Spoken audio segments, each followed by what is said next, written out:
Hi guys. ഞാൻ അംഗനവാടി പോവാണേ. അപ്പോൾ അതൊന്ന് വീഡിയോ എടുക്കാമെന്ന് ഓർത്തേ. അംഗനവാടി പോകാനായിട്ട് ടീച്ചർ കുഞ്ഞിന് അമൃതം പൊടി മേടിക്കണ്ടേ. അപ്പം അമൃതം പൊടി മേടിക്കാനായിട്ട് ടീച്ചർ വിളിച്ചായിരുന്നു. അപ്പോൾ അതിന് പോകാമെന്ന് ഓർത്ത്. അപ്പം വീഡിയോ എടുക്കാമെന്ന് ഓർത്ത് ഞാനത് ഇടാനായിട്ട് അങ്ങനെ അത് മേടിക്കാൻ പോവാം. അപ്പം എനിക്കും എൻ്റെ വീടിൻ്റെ അപ്പുറത്തുള്ള ഒരു അമ്മയ്ക്കും വേണമെന്ന് പറഞ്ഞു. ആ അമ്മേൻ്റെ മോക്കും വേണമെന്ന് പറഞ്ഞേ.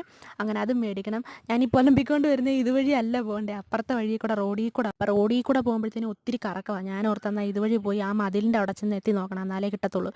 അപ്പോൾ ഈ സാധനം കണ്ടോ ഗൈസ്, ഉരല്. അത് ഞാൻ കുറേ നാളുകൾക്ക് ശേഷം ഇപ്പോഴാണ്, പണ്ട് എൻ്റെ വീട്ടിലുണ്ടായിരുന്ന സാധനം കണ്ടോ. ഇതുവഴി ഞാൻ ആ ടീച്ചറിനെ വിളിച്ച് വരുത്തി അവിടെ നിന്ന് മേടിച്ചെടുക്കണം സാധനം. അപ്പം ഞാൻ അങ്ങനെ മേടിക്കാൻ ഓർത്ത് വിളിച്ചതാണേ. തിരിച്ചു വരാൻ നേരത്ത് ഒരു പൊട്ടക്കിണർ കണ്ട, അതിൻ്റെ അകത്തുനിന്ന് മരം വളർന്നിരിക്കുന്ന വയസ്സ് ഞാൻ ആദ്യമായിട്ട് അങ്ങനെ കാണുന്നത് കേട്ടോ. മഴ പെയ്തപ്പോൾ അതിൻ്റെ അകത്ത് വെള്ളം കയറിയതാണ്. പിന്നെ തിരിച്ചു വരാൻ നേരത്ത് കുറേ പൂവും കായും ഒക്കെ കണ്ട് രസിച്ച് കാര്യമൊക്കെ പറഞ്ഞ്, എൻ്റെ കൂടെ എൻ്റെ കസിനാണേ വന്നത്, അവനെ എനിക്ക് വീഡിയോ ഒക്കെ എടുത്ത് തന്നെ കേട്ടോ. അങ്ങനെ അവൻ്റെ കൂടെ കാര്യമൊക്കെ പറഞ്ഞ് പോരുന്നു. വീട്ടിൽ വന്നപ്പോഴത്തേക്കിനും നീലു എന്നെ കണ്ടപ്പോൾ ഭയങ്കര സന്തോഷം. അവൾ എന്നെ കൂട്ടാതെ പോയതിന് കരച്ചിലായിരുന്നു. അങ്ങനെ ഇപ്രാവശ്യം അമൃതം പൊടിയല്ല കേട്ടോ കിട്ടിയ, റാഗിപ്പൊടിയാണ് കിട്ടിയത്. അങ്ങനെ അതും മേടിച്ച് ഞാൻ സെൻഡ് ഓഫ് പറയാൻ നിന്നപ്പോഴത്തേക്കിനും അവൾ ടാറ്റ ബൈ സി യു ഒക്കെ പറഞ്ഞ് ഉമ്മയൊക്കെ തരുന്നുണ്ട്. അപ്പോൾ എല്ലാവർക്കും കാണാൻ പോയിട്ടാ.